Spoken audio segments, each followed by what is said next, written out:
Ya, Assalamualaikum warahmatullahi wabarakatuh.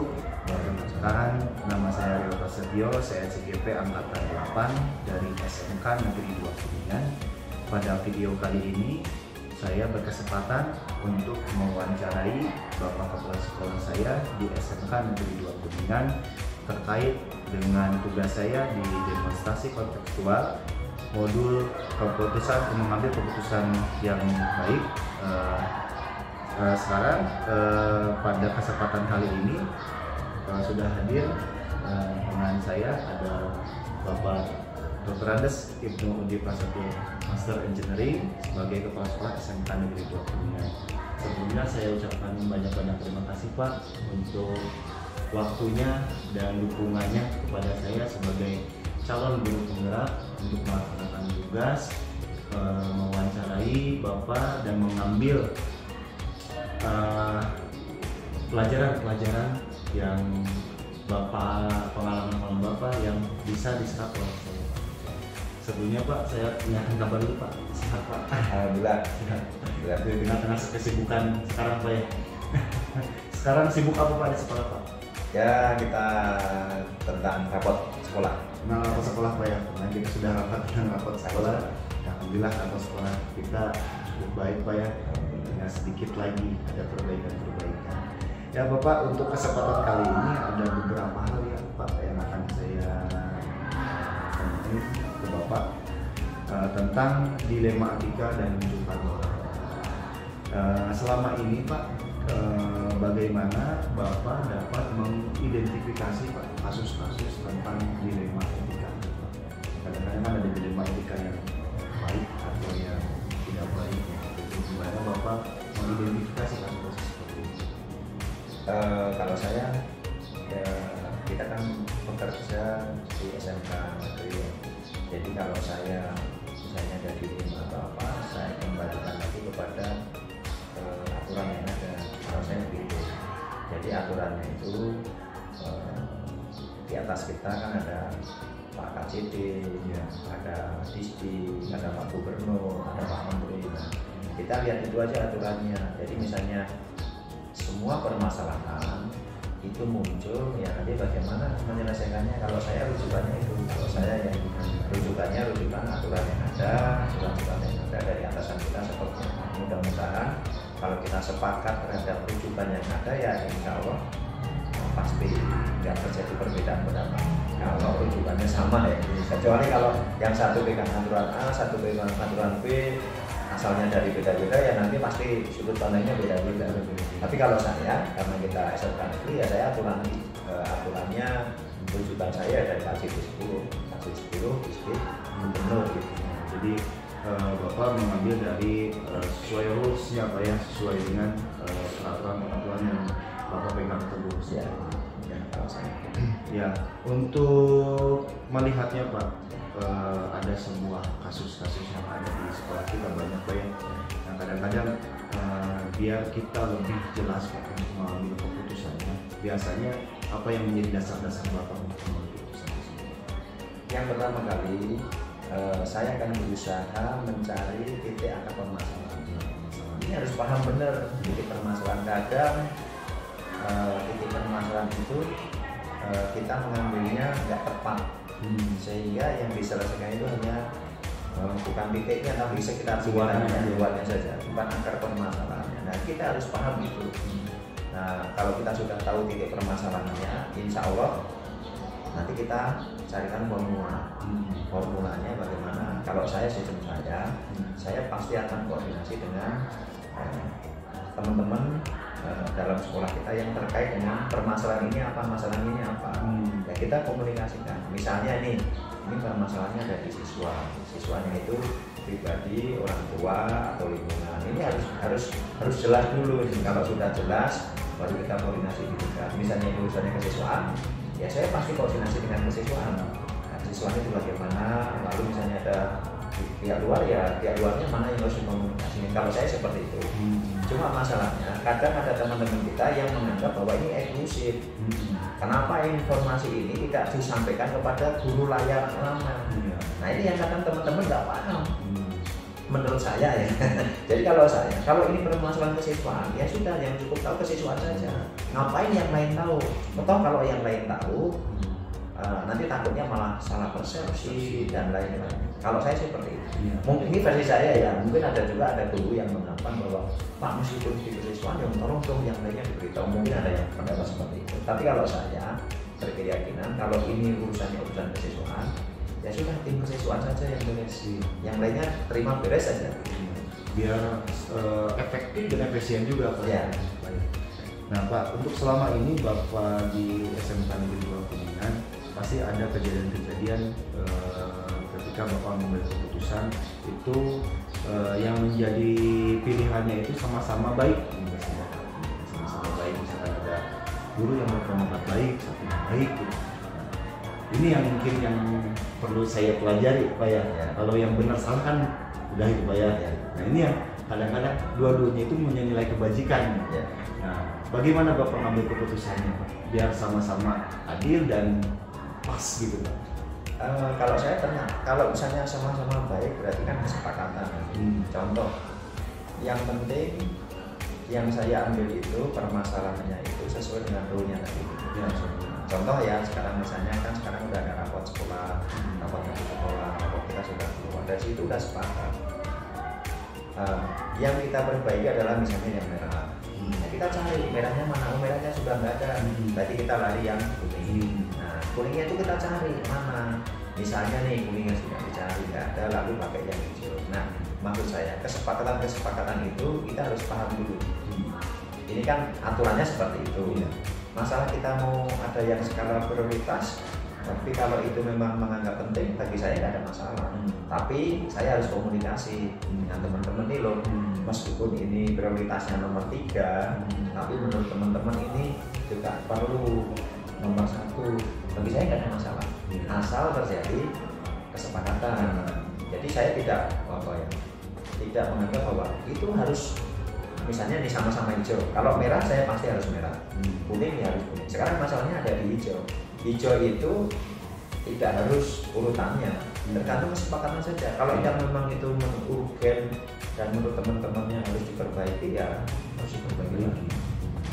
Jadi memang intinya itu harus ada komunikasi Pak ya, komunikasi agar tercipta kesepakatan.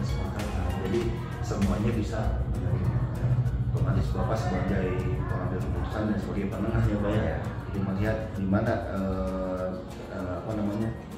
keputusan itu bisa dilaksanakan.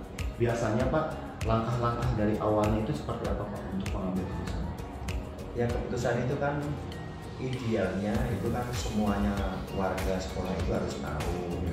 Cuma masalahnya juga kita harus jujur, tidak semua warga sekolah itu juga yang responsifnya sama. Itu ya menurut saya itu memang kendala-kendalanya memang seperti itu. Kita ideal 100% juga nggak bisa. Kalau pengennya saya kan misalnya kita ada informasi, kita rapat, buktikan saja kalau rapat itu apakah 100% datang, nggak juga. Karena kalau misalnya datang 90%, misalnya 100%, 90% datang, apakah semuanya memperhatikan juga nggak juga. Itu kenyataan di lapangan seperti itu. Nah jadi yang penting kalau saya sosialisasikan, sudah diinformasikan, tapi yakin dari sekian audien itu pasti memperhatikan. Masalah ada 1-2 ini kalau dalam bahasa saya perlu diremedial. Remedial informasi maksud saya, penjelasannya lebih oke. Tapi saya tidak, memang harapan saya 100% paham tapi kan nggak mungkin. Nah karena nggak mungkin itu, ya bahasa saya nanti perlu ada remedial, artinya informasi ulang, penjelasan ulang tentang itu. Masalah guru itu menerima atau enggak, yang penting saya sudah melaksanakan kewajiban saya sesuai dengan aturannya seperti ini. Karena namanya beda pendapat kan boleh-boleh saja. Ya kalau saya gitu aja. Nah Pak, dari penjelasan Bapak tadi ya, pasti kan ada sebagian guru yang ada yang tidak memperhatikan seperti itu. Selama ini Pak, hal-hal apa saja tuh yang menurut Bapak efektif gitu? Langsung nih kena di sini gitu. Tidak ada rumus. Kalau saya itu begini. Saya kan dibantu sama teman-teman di warna saya. saya dibantu teman-teman di Wakasek. Wakasek itu punya timnya ya, punya staff-staffnya atau timnya lah gitu. Saya dibantu oleh Kapolri dibantu sama timnya. Jadi kalau model saya biasanya saya informasikan dulu ke tingkat Wakasek. Jadi Wakasek itu harus paham dulu. Setelah Wakasek turun ke Kapolri. Nah, maksud saya Wakasek nanti menjelaskan kepada stafnya, Kapolri menjelaskan sama Bapak Ibu. Jenjangnya seperti itu. Menurut saya sih, saya pengennya seperti itu. Karena kalau saya langsung menjelaskan, bisa bayangkan begitu ada informasi, saya informasikan ke seluruh Bapak Ibu guru. Dari 100 misalnya, dari seluruh warga kita itu belum jelas sama sekali, itu menurut saya berat, energinya berat, simpang siurnya banyak. Tapi kalau saya sudah menjelaskan sama Wakasek, paling tidak Wakasek itu sudah paham. Saya sudah menjelaskan sama Kapolri, minimal Kapolrinya sudah paham. Nah, tinggal menjelaskan sama Bapak Ibu guru, saya menjelaskan, Kapolri menjelaskan, Wakasek menjelaskan, mudah-mudahan ya persentase pahamnya lebih tinggi. Betul. Nah, jadi semakin banyak yang paham terlebih dahulu dan tentang keputusan kita, akhirnya ke guru-guru lebih mudah. Kalau langsung berat. Dari hal tersebut Pak, kira-kira tantangan apa saja Pak yang didapatkan dulu Pak? Ya, tantangannya memang kita ya orang kan lihat ini ya, lihat sisi ada positif ada negatifnya. Ini memang saya mengakui kelemahannya apa? Lemahnya seolah-olah lambat. Kan saya harus menginformasikan kepada Wakasek dulu. Nanti baru ada waktu yang tepat menginformasikan kepada Kapolri. Ada waktu yang tepat baru menyelesaikan sama guru-guru. Berarti kan ada tingkatan. Jadi paling tidak 3 hari berturut-turut misalnya. Kan nggak mungkin 3 hari berturut-turut.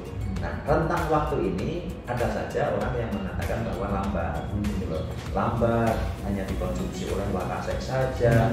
Padahal Wakasek saja itu memang karena memang belum turun di tingkat ke bawah. Tapi kan orang yang sudah mendapat bocoran informasi itu mengatakan itu hanya konsumsi atas saja. Padahal saya enggak. Itu menurut saya tantangannya di situ, kelemahannya di situ. Ya itu Pak. Jadi ada beberapa kasus mungkin ada yang berat, ada yang ringan, banyak. Kira-kira Pak, untuk penjelasan kasus-kasus tersebut dari Bapak sendiri, itu Bapak sudah memiliki jadwal tertentu atau langsung hari itu juga, atau harus dikumpulkan, misalkan ada suatu hal dikumpulkan dulu, tentang waktunya seperti apa? Kalau saya tergantung kasus. Kalau memang kasusnya itu misalnya kasus siswa itu harus segera diselesaikan, ya diselesaikan segera. Tetapi tidak harus selesai saat itu gitu maksudnya. Kan kita harus ada tergantung masalahnya. Kalau masalahnya panjang melibatkan orang lain, pihak luar, kan kita harus komunikasi dengan luar itu. Tetapi hari itu juga pasti ada tindakan ya. On-nya itu sudah on. Masalah selesainya kapan tergantung kasus-kasusnya. Kalau misalnya di sekolah tadi, sekolah kita kan yang sekarang baru ini kan rapot sekolah kita. Rapot sekolah kita itu nanti akan dipakai untuk RAKS tahun 2024. Jadi targetnya itu sebelum 2024 RAKS harus ada. Nah, bagaimana targetnya? Saya sudah mulai nih. Nah, masalah tanggal berapa, schedule-nya kapan, saya nggak itu fleksibel kalau saya. Yang penting sebelum Desember itu RAKS sudah muncul gitu.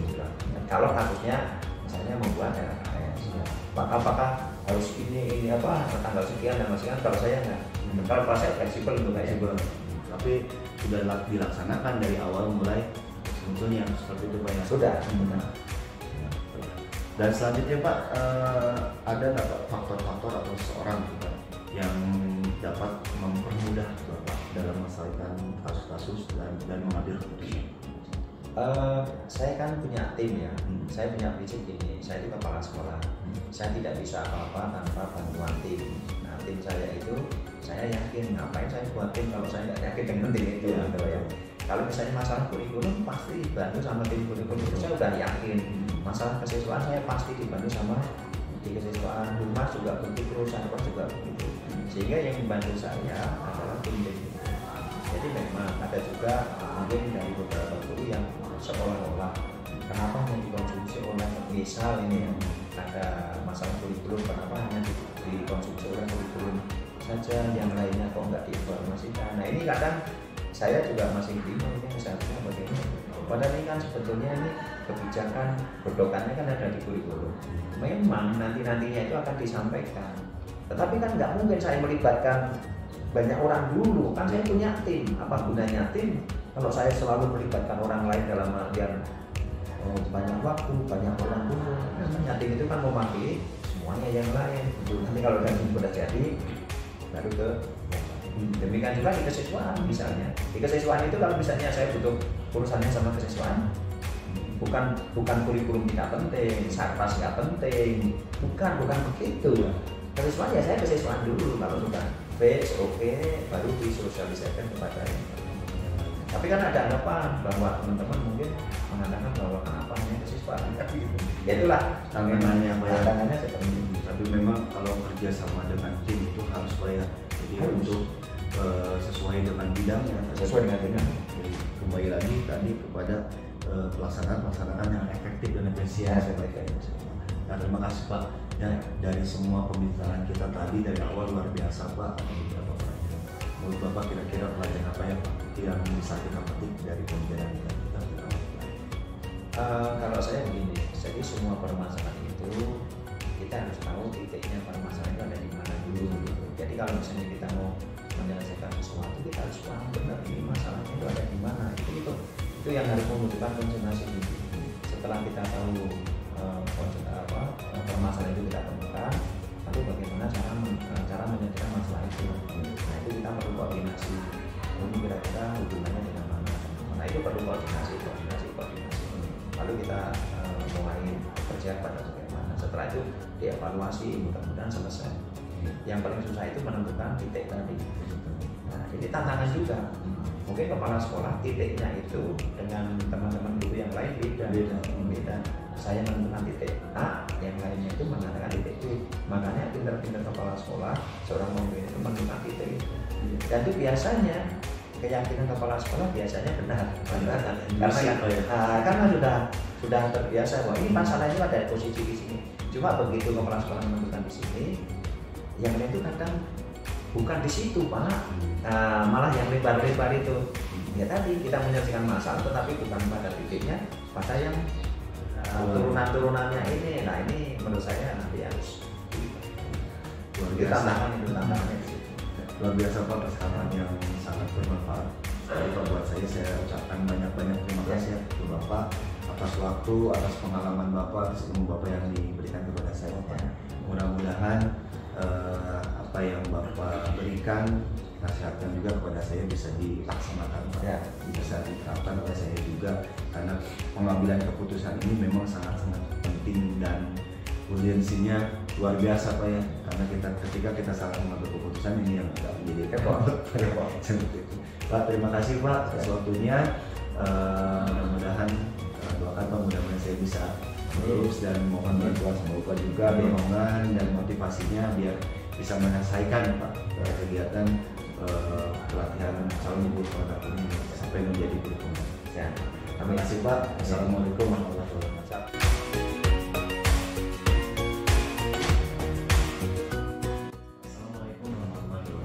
Waalaikumsalam warahmatullahi wabarakatuh.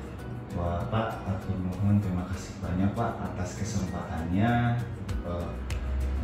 atas waktu Bapak untuk memberikan kesempatan kepada saya sebagai calon guru penggerak Pak angkatan 8 untuk melakukan wawancara, tapi lebih ke pengambilan pembelajaran dari Bapak kepada saya tentang dilema etika Pak yang sedang saya pelajari pada modul 3.2 Pak.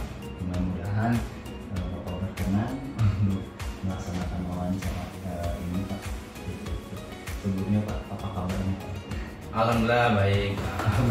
Dalam kesempatan ini menjelang pensiun lah. Menjelang pensiun harus sehat gitu. Ya, alhamdulillah ya Pak ya. Sedang sibuk-sibuknya Pak di sekolah Pak? Ya sibuk sih tidak, tapi saya sedang mempersiapkan bagaimana pensiun itu meninggalkan sesuatu yang baik. Ya, benar. Saya ingin memberikan kenangan masjid yang terbaik selesai dibangun, kemudian kami sedang dipercaya mendapatkan program rehab yang hampir 14 lokal ya. Kami akan rehab, mudah-mudahan itu juga kenangan terbaik dari saya sebagai seorang pimpinan di sekolah untuk membuat sebuah keramaian Islam. Iya.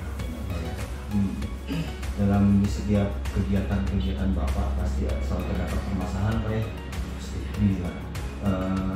Kadang-kadang permasalahan itu membuat kita dilema, Pak ya, ada dilema. Karena dilema yang baik dengan yang baik, nah itu yang memilih yang terbaiknya itu yang baik. Nah, menurut Bapak di pengalaman Bapak untuk mengidentifikasi kasus-kasus tentang dilema etika itu, menurut pandangan Bapak itu baiknya seperti apa? Yang pertama begini, sebagai seorang pimpinan itu harus belajar positif thinking dulu, sama siapapun, sama apapun, sehingga ketika kita selalu bersikap positif thinking, maka nanti ketika terjadi sebuah permasalahan, kita akan mampu memberikan solusi yang terbaik, memberikan solusi yang bisa diterima oleh apapun, oleh siapapun. Banyak kejadian ketika seorang kepala sekolah memiliki negatif thinking sama si A, B. Ketika permasalahan itu akan larinya pada solusi yang solusi tidak bijak. Jadi sebagai salah satu contoh sebagai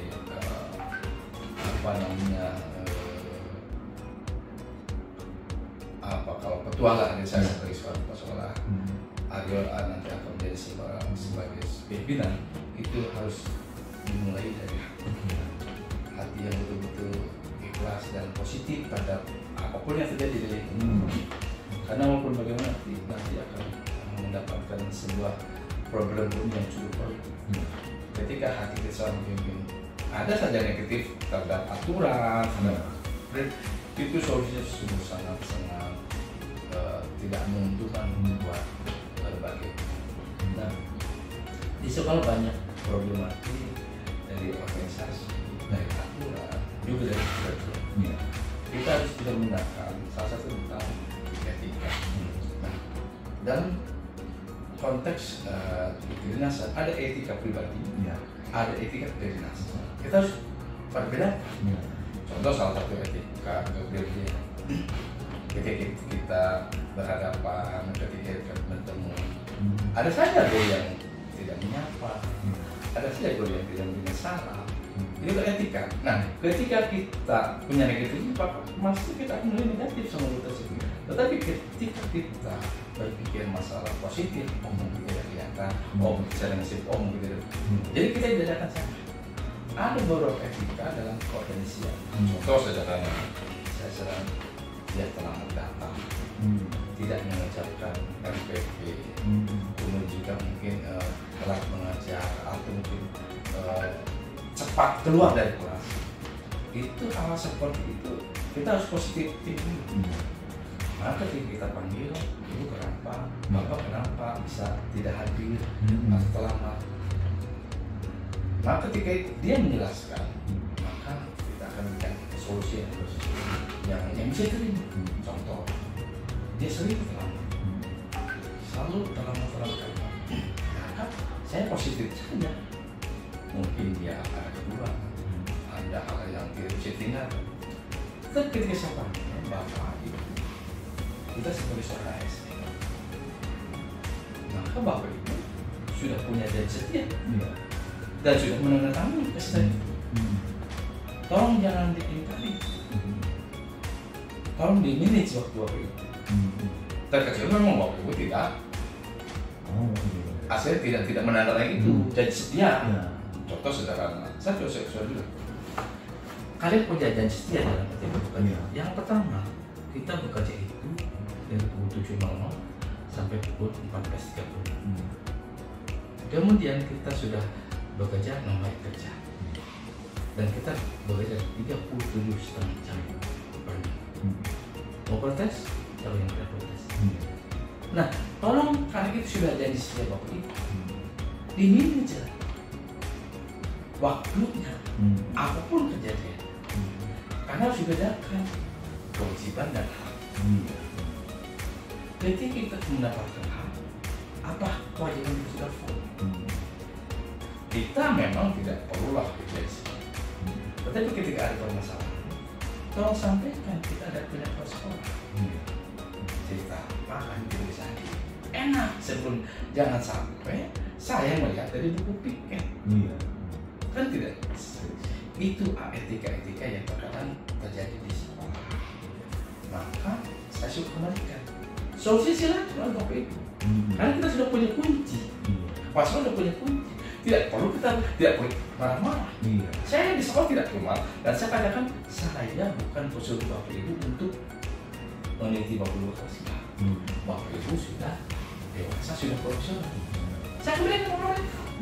Dengan cara-cara seperti itu, maaf sekali, mereka tidak bisa ngomong apa-apa. Iya. Ayo mereka tafakur, mereka mau sedikit, oh iya saya salah. Tidak bisa, tidak perlu berdebat. Iya. Kalau saya di sekolah tidak perlu berdebat, silakan Bapak Ibu. Terkecuali yang honor. Kan ada klasifikasi ya, ada ASN, ada P3K, ada THR dan honor sekolah. Iya. Maka yang THR dan honor sekolah juga saya sampaikan, Anda kan mencari kegiatan sekolah, bukan sekolah bagi Anda. Iya. Tetapi kita punya kriteria, silakan ikut, walaupun mungkin tidak memuaskan. Iya. Karena setidaknya tidak akan memuaskan semua. Ya, betul. Jadi nanti suatu saat ketika ada di pimpinan di sebuah sekolah, bagaimana ketika terjadi dilema tersebut itu kembalikan kepada aturan, gitu loh. Dengan kita ajak ngobrol, tidak perlu kita menjudge Bapak Ibu salah, jangan. Kita membuat dia marah, membawa posok ini. Saya aja itu apa? Saya sampaikan sebagai satu posok saya sini. Kenapa? Karena saya juga punya urusan yang harus diselesaikan tentang sekolah. Gitu. Jadi ketika ada etika pribadi, ada etika kebebasan. Iya. Di etika kebebasan itu kita ajak mereka ngobrol dengan hati tentang aturan. Iya. Sehingga oh iya Pak, akhirnya apa? Ya Pak, saya minta maaf, saya silakan. Anda sudah dewasa, apalagi paling enak ketika guru-guru yang sudah profesional dengan memiliki sertifikasi. Itu yang paling enak, paling indah kita menggiringnya. Iya. Anda kan sudah dapat sertifikat tidak oh profesional. iya dong, Anda sudah punya riwayat segala macam. Kok mau barokah nggak dibawa ke sana? Mau barokah nggak dibawa ke rumah? Kan gitu. Iya. Dan jangan bilang kita teriak-teriak bahwa kita mau menjak orang yang korupsi. Sebenarnya kita sudah tidak merasakan bahwa kita sekarang terjadi korupsi waktu, korupsi apa saja. Dan yang paling penting kita adalah teladan. Jangan sampai teladan ini apa istilahnya kalau berapa dikemuyu isi ditertawakan. Contoh yang sangat saya maaf sekali. Saya kan bukan anti perokok, saya tidak merokok. Dan saya sampaikan guru-guru muda. Ini kan etikanya etika kepribadian. Iya. Nah, bukan ke etika kedinasan. Tetapi sampaikan, ini ada kedinasan dan dengan keteladanan. Ketika Bapak merokok dengan yang untuk mempas, di mana? Di depan. Kira-kira apa? Ketika Bapak melarang anak-anak merokok, kira-kira senyum atau jangan berpikir bahwa kamu boleh merokok kalau sudah jadi guru, nggak bisa begitu. Tapi kita mendapatkan sederhana saja. Jadi ketika ada dilematis dari etika kerja, kalau etika kerja kita kan ambil keteladan. Guru adalah teladan dalam bentuk apa? Itu kan berdisiplin, waktu dan segala. Tapi kalau dalam etika, saya selalu memberikan diskusi atau solusi dengan kerja yang sudah baik. Jadi indah aja. Iya. Tidak perlu kita saya tidak perlu ngapain marah-marah. Mereka, saya katakan Bapak Ibu datang di sini ingat yang satu hal sudah profesional dengan sertifikasi. Dan kita adalah dunia pendidikan yang namanya teladan. Gitu, indah saja. Jadi tidak perlu diskusi, berantem. Saya tidak seperti itu. Walaupun mungkin saya keras. Iya. Betul, saya keras. Tapi ketika mengerti, saya ajak. Iya. Disesuaikan dengan paradigma kita, rule based ya Pak ya. Dengan peraturan pasti Bapak Ibu juga lebih mengerti. Dan dilemanya memang di sekolah seperti itu Pak ya. Dilemanya tentang urusan pribadi dengan urusan kedinasan ya. Iya. Betul Pak. Makanya ketika ada urusan sekarang saya katakan, ketika Bapak sudah ketika Bapak sudah masuk gerbang, tolong tinggalkan masa berdiri, masuk dengan profesional kecil. Tapi kan itu tidak bisa begitu saja. Kita menanti. Ketika Jangan sampai sekarang jangan sampai bapak ibu punya masalah di rumah dibawa kelas. Kalau bisa dia dulu di kantor menandakan diri dulu baru masuk ke kelas. Kasihlah kita gitu. Luar biasa Pak ya, tentang dilema yang di sekolah ya, banyak kasus-kasus. Cuma kalau misalnya ada kasus yang menarik Pak, dilemanya itu ternyata benar dan benar. Jadi dua-dua dilemanya itu mengandung kebajikan-kebajikan nih Pak. Misalkan pernah ada mungkin tadi Bapak ada suatu kasus atau masalah pada saat mau mengambil keputusan, ini dua-duanya ini sebenarnya benar. Kira-kira Pak, ketika mendapatkan kasus seperti itu, apa yang Bapak ambil keputusannya? Ketika hal-hal seperti itu, contoh ada dua guru olahraga, dua olahraga. Dia yang satu mau menekan lapangan wasit, ya kan? Tiba-tiba karena jamnya sama-sama mau menggunakan lapangan wasit, terjadilah dilema. Ada yang senior, ada yang junior. Terkadang yang junior ngalah, tetapi ini jamnya. Padahal yang senior bisa mengalah. Tapi itu tidak bisa. Sama-sama benar. Sama-sama benar. Sama-sama punya hak. Terjadilah tes opini. Setelah selesai baru biasa ya. Tentang senior. Itu tidak bagus kalau didiamkan. Maka kita pagi saya panggil kalian dulu satu hal. Di sini tidak ada senior dan junior sama bro. Sekarang yang paling kan cuma beda jam. Yang pertama jam 1 ke 2, yang kedua jam 2, jam ketiga. Tiba-tiba karena dia biasa mesin, nanti mau di lapangan main. Karena saya tidak enak. Maka saya ajak bicara. Ente yang senior harus berikan contoh. Kenapa? Ketika kita ketika kita dalam pendidikan itu memiliki kebersamaan, sabi lulungan, ya saling mengerti. Ya saling mengerti. Walaupun mungkin Pak saya materinya untuk di lapangan olahraga karena saya mengerti basket, kan bisa. Ya dulu itu kadang-kadang hal seperti itu sering terjadi. Contoh rebutan kalau di sekolah kan rebutan layak IPA, rebutan belum. Saya satu aja. Yuk cari saudara terbaik. Wah saya materinya udah mau habis nih, baru ke lab. Ada saja.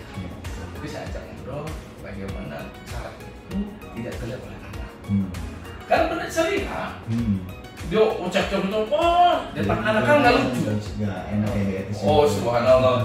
Kalau di sekolah maka itu nanti suatu saat akan indah ketika menjadi sebagai seorang kepala sekolah yang betul-betul tadi kita positif tinggi. Hati kita positif tinggi ke siapa? Kepada siapa? Ke guru, ke anak. Sehingga ketika ada masalah kita bisa memberikan arahan yang indah, yang bijak, yang mereka bisa apa namanya tadi senior junior itu sering. Saya ada 4 guru olahraga, yang satu PTGK, yang dua-duanya masih guru honor sekolah, yang satu sudah pindah. Sering ini udah kelas opini perebutan apa?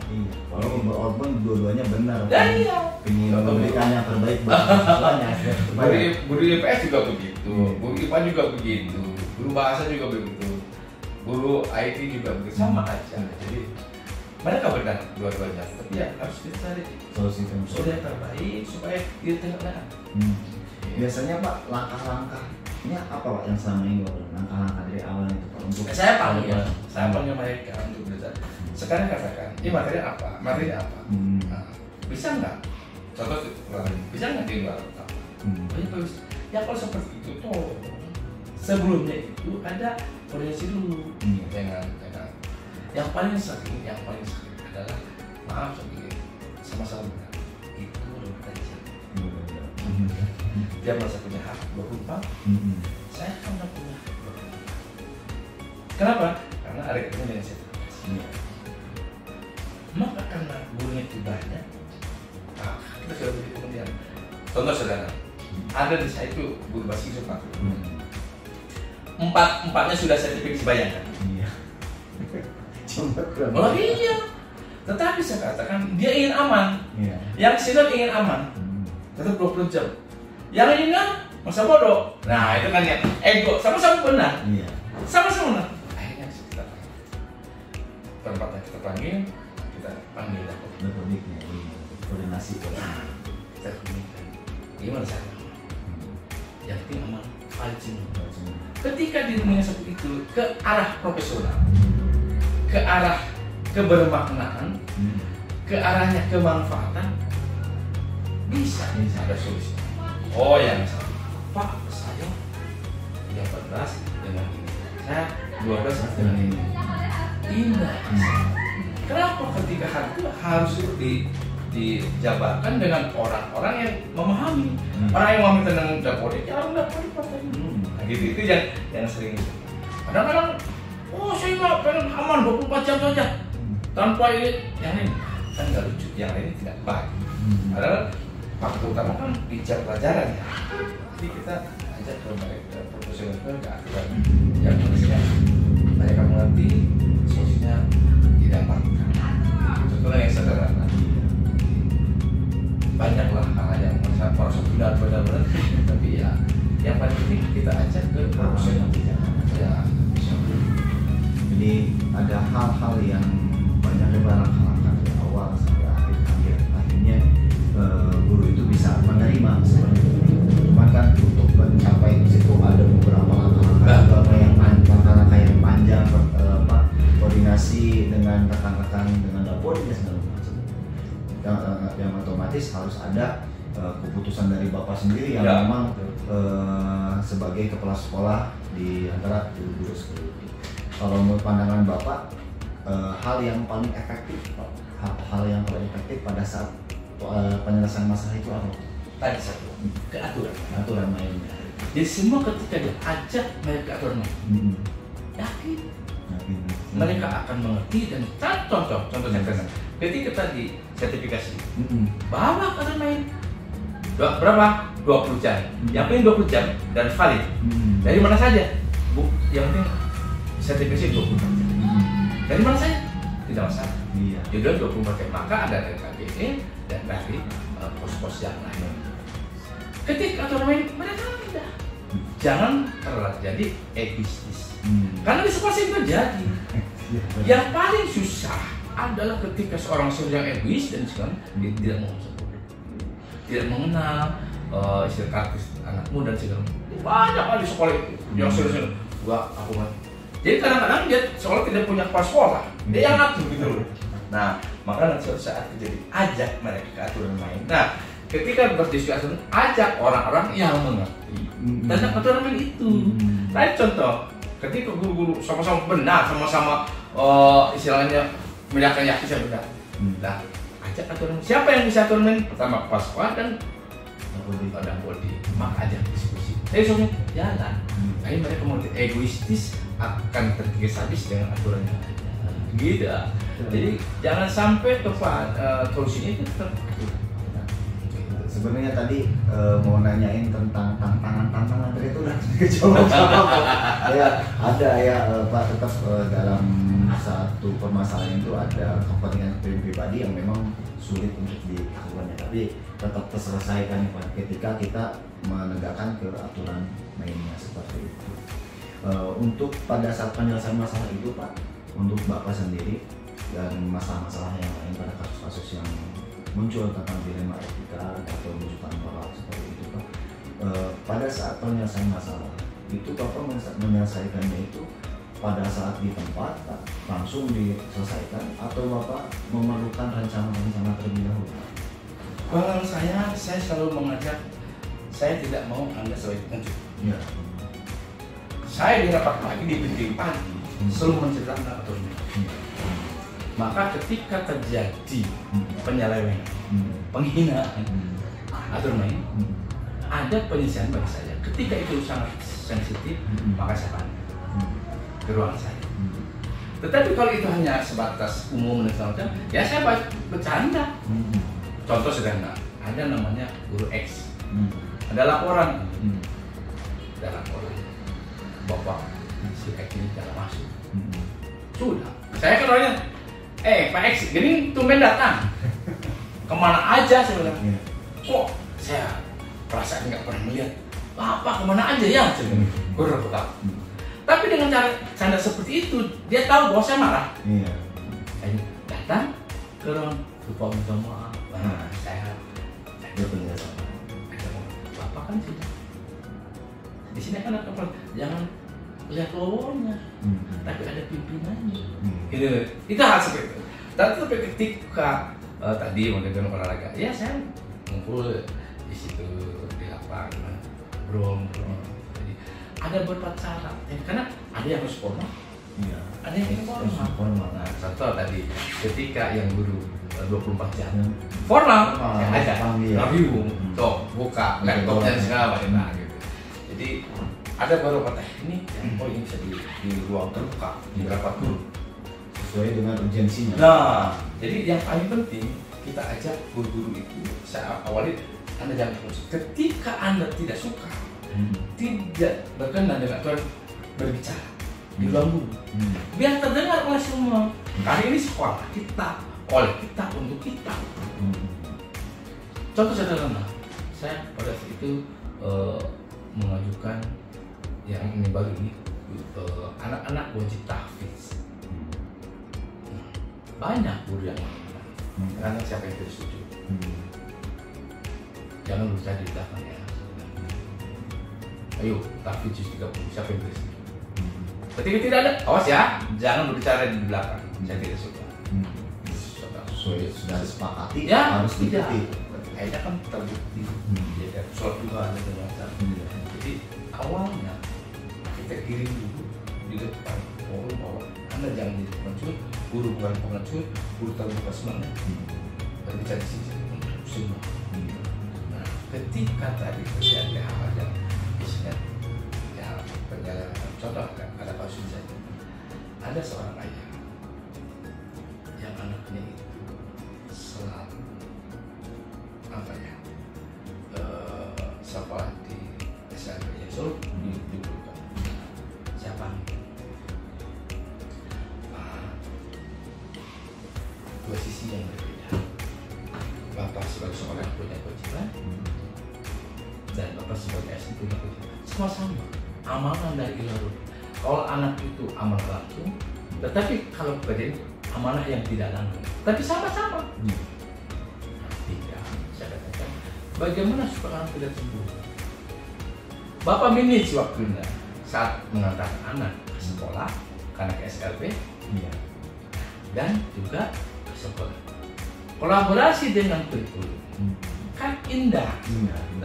Lalu Bapak datangnya bisa jam kedua, jam ketiga. Kita sampaikan di rapat. Yang paling penting Bapak tetap ngajar 24 jam. Kemudian 37,5 jam, kemudian 6 hari. Itu dia yang dari situ. Kadang orang cemburu. Tetapi ketika sampaikan, dan mereka tahu sama-sama ada solusi. Jadi penyelesaian itu bisa dengan cara-cara yang bijak. Pasti tiap guru punya hati nurani. Nah, yang penting tadi seorang kepala sekolah harus memiliki positif terhadap pekerjaan, terhadap pribadi.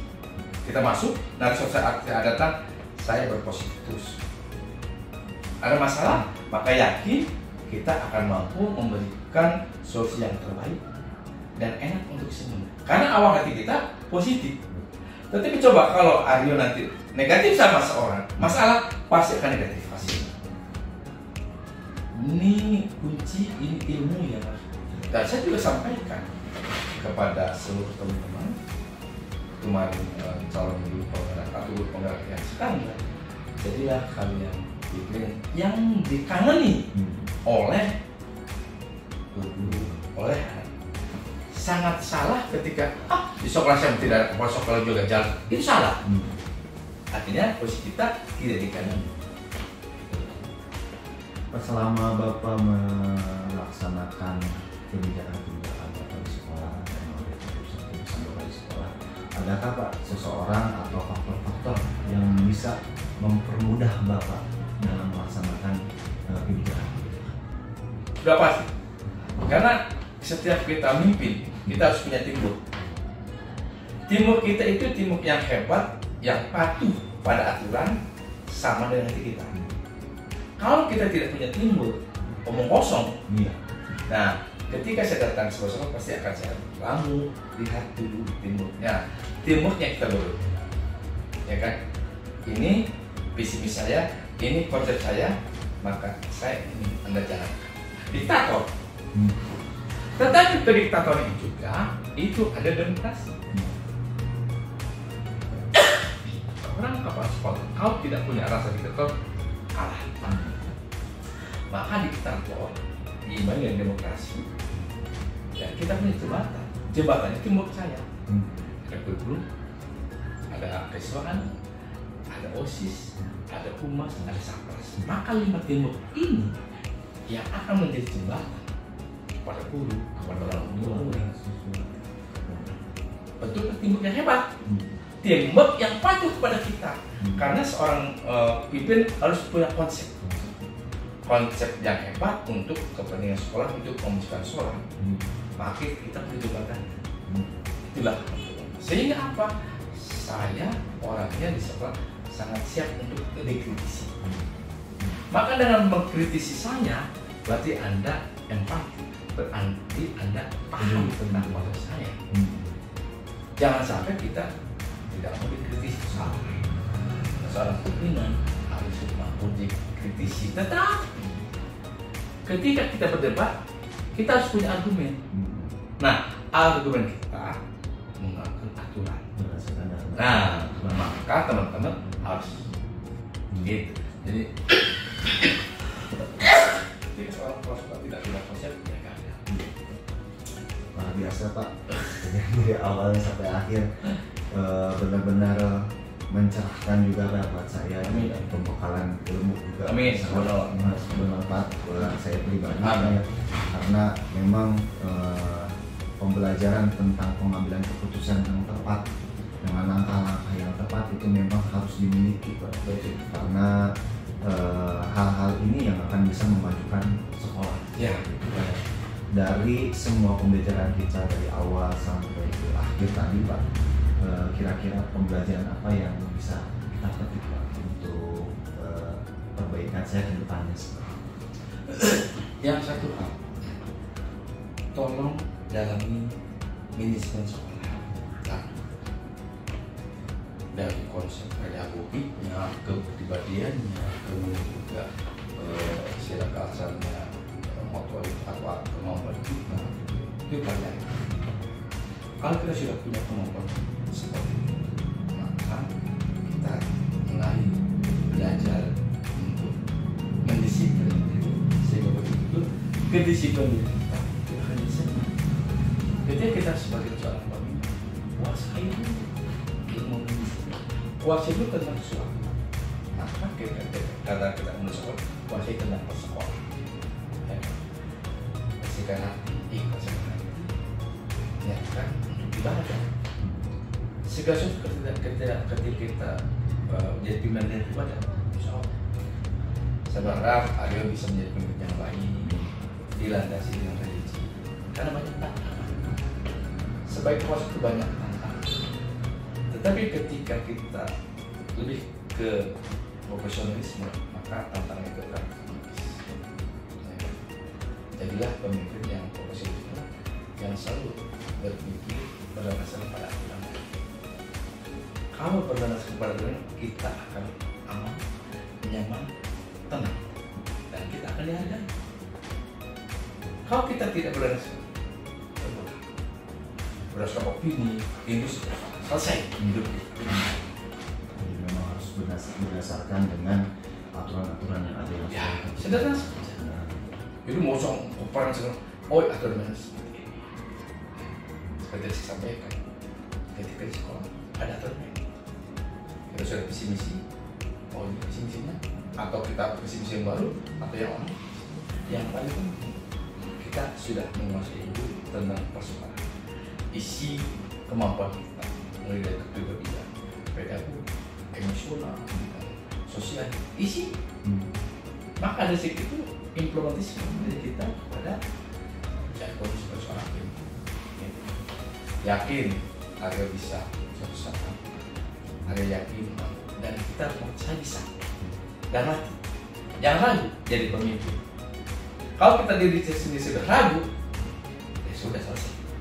Tapi kalau saya yakin bahwa saya mampu dan saya bisa, walaupun mungkin usia masih muda, tidak masalah.